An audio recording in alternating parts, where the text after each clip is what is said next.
ISKCON के सबसे बड़े पुजारी और इन्हें कर दिया गया ढाका एयरपोर्ट पे अरेस्ट। इस्कॉन जो एक बहुत इंपॉर्टेंट रिलीजियस ग्रुप है हिंदुइज्म का, इसके कई सारे मंदिर है बांग्लादेश में।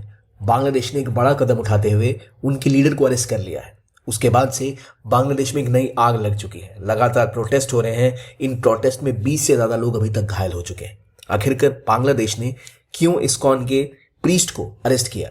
क्या वजह है कि चिन्मय कृष्णदास को इस तरह से अरेस्ट कर लिया गया और ले जाया गया है एक अननोन जगह पर? बांग्लादेश में पॉलिटिक्स क्यों बदली और उसका क्या प्रभाव हो सकता है भारत और बांग्लादेश के रिश्तों पर? क्या है इस्कॉन, जानते हैं इस वीडियो में। वेलकम टू ज्ञान कोश। सबसे पहली बात, हुआ क्या? बांग्लादेश में इस्कॉन के प्रीस्ट चिन्मय कृष्णदास को अरेस्ट किया गया, वो भी कहां? तो एयरपोर्ट से, वो भी ढाका के एयरपोर्ट से। जब से ये खबर बाहर आई, लोगों ने जम के प्रदर्शन करना स्टार्ट किया। इस्कॉन एक बहुत ही इंपॉर्टेंट कल्चरल एंटिटी है।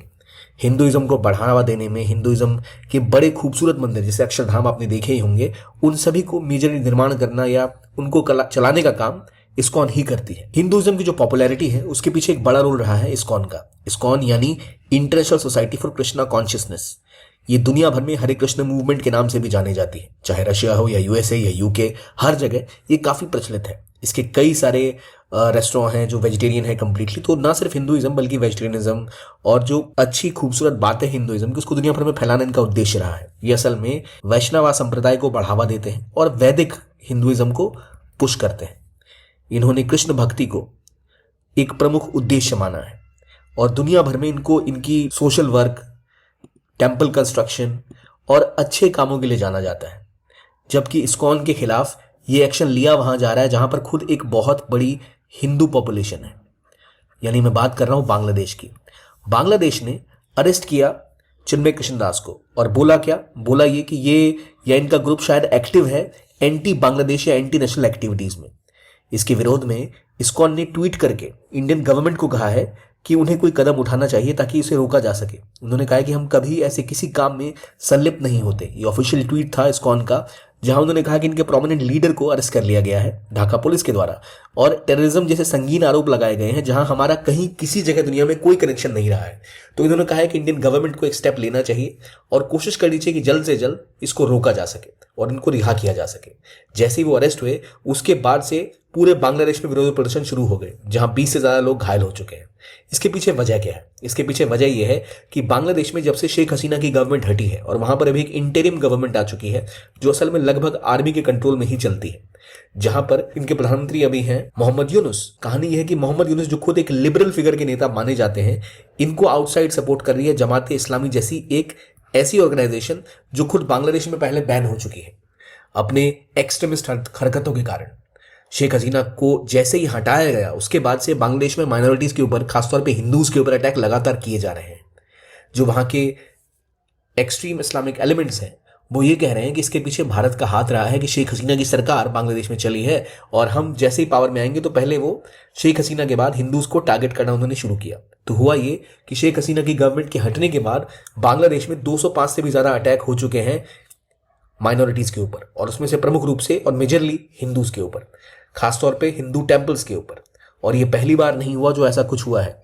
इससे पहले भी इस्कॉन टेम्पल को बांग्लादेश में निशाना बनाया जा चुका है। एक इस्कॉन टेम्पल को टारगेट किया गया था, मूर्तियों को जलाया गया था और ये खबरें दुनिया भर में फैली थी। बड़ी मुश्किल से जो उनके श्रद्धालु थे वहां से भाग पाए थे।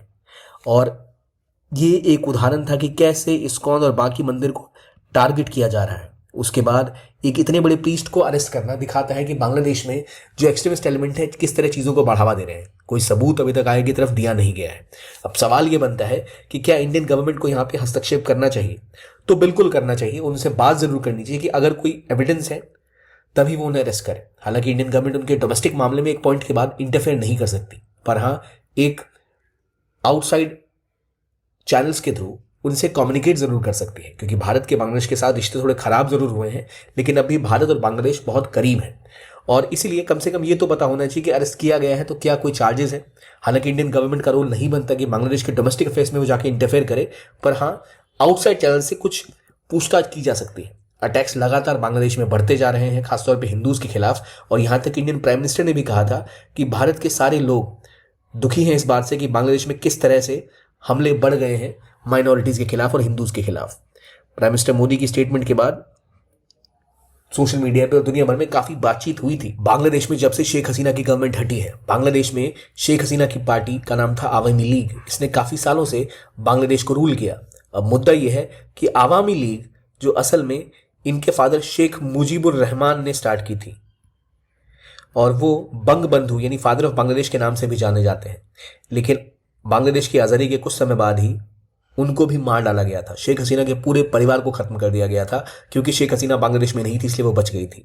जब भी इनकी गवर्नमेंट आती है, इंडिया बांग्लादेश के संबंध काफी बेहतर हो जाते हैं। इन्होंने वहां की एक बहुत एक्सट्रीमिस्ट पार्टी जमात इस्लामी को बैन किया था, जिसके कनेक्शन आईएसआई और पाकिस्तान के साथ थे। शेख हसीना के अंदर बांग्लादेश के रिश्ते पाकिस्तान से और खराब हुए थे, भारत के साथ बहुत बेहतर हो गए थे। यहां तक कि इंडिया बांग्लादेश के संबंधों को कहा जा रहा था कि सोनाली अध्याय से गुजर रहे हैं, यानी अपना गोल्डन चैप्टर वो देख रहे हैं। उसके बाद होता यह है कि जो इनकी पॉलिटिकल पार्टी है वो काफी डिक्टेटोरियल टेंडेंसीज की थी।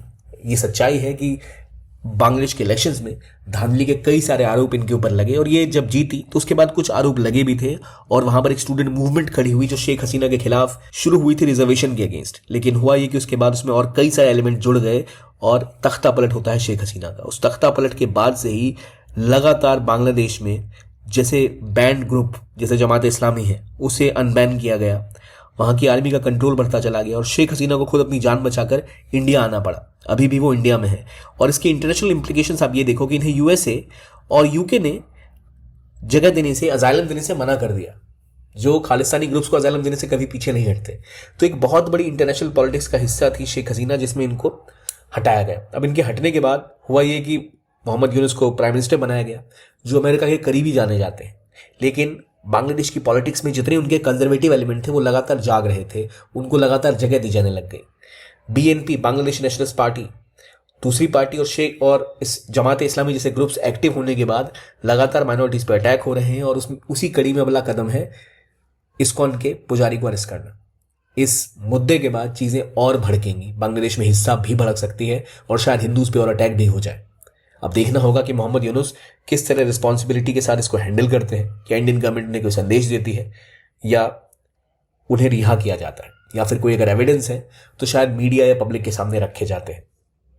आई होप जल्द कुछ एक्शन हो। आपको क्या लगता है कि इंडियन गवर्नमेंट को यहाँ कोई स्टेटमेंट देनी चाहिए या फिर इंतजार करना चाहिए कि वो लॉ एंड एडमिनिस्ट्रेशन के हिसाब से क्या कदम उठाते हैं? शेख हसीना अभी भी इंडिया में है तो शायद भारत अभी कोई स्टेटमेंट ना दे, लेकिन देखते हैं कि मामला कहाँ तक बढ़ता है। अगर आप यूपीएससी की तैयारी कर रहे हैं तो बहुत इंपॉर्टेंट है कि आप हर चीज़ को डिटेल में जानें, सब्जेक्ट्स आपकी जुबान पे हो। इसके लिए अच्छी टीचिंग बहुत इंपॉर्टेंट है और इसीलिए आपके लिए हमारा फाउंडेशन कोर्सेज स्टार्ट हो चुके हैं। अगर आप 2025 या 26 को टारगेट कर रहे हैं तो टाइटन और प्रहार जैसे बैचेस आ चुके हैं जो इंग्लिश या हिंदी या फिर इंग्लिश में टारगेटेड है। 2026 के लिए टाइटन का बैच इंग्लिश है, संकल्प इंग्लिश का बैच है जो आपको प्रिपेयर करेगा हर तरीके से एग्जाम के लिए। इसके अलावा आपके पास लाइव और रिकॉर्डेड जीएस क्लासेस भी होंगी जहां फैकल्टी से आप सीधा इंटरेक्शन कर पाएंगे, सवाल पूछ पाएंगे। सीसेट की क्लासेस आपको प्रोवाइड कराई जाएंगी, डेली एमसीक्यू और मेंस के क्वेश्चन दिए जाएंगे, जीएस की बुक्स प्रोवाइड की जाएंगी और ये सब मिलेगा आपको केवल 7,999 रुपये से ही। इन कोर्सेज को आप एनरोल कर सकते हैं। इस वीडियो के डिस्क्रिप्शन बॉक्स में आपको लिंक मिल जाएगा, कमेंट बॉक्स में आपको लिंक मिल जाएगा जहां से आप इस कोर्स को अवेल कर सकते हैं। इन कोर्सेज में आपको डेली एमसीक्यू के क्वेश्चन और मेंस के क्वेश्चन दिए जाएंगे जो आपको अच्छी तरह प्रिपेयर करेंगे इस एग्जाम के लिए। तो ये आपके लिए बहुत सहूलियत का काम कर सकते हैं। तो do join the course and if you are interested. इस वीडियो के लिए इतना ही। देखने के लिए बहुत बहुत धन्यवाद। कीप ऑन वॉचिंग ज्ञान कोश।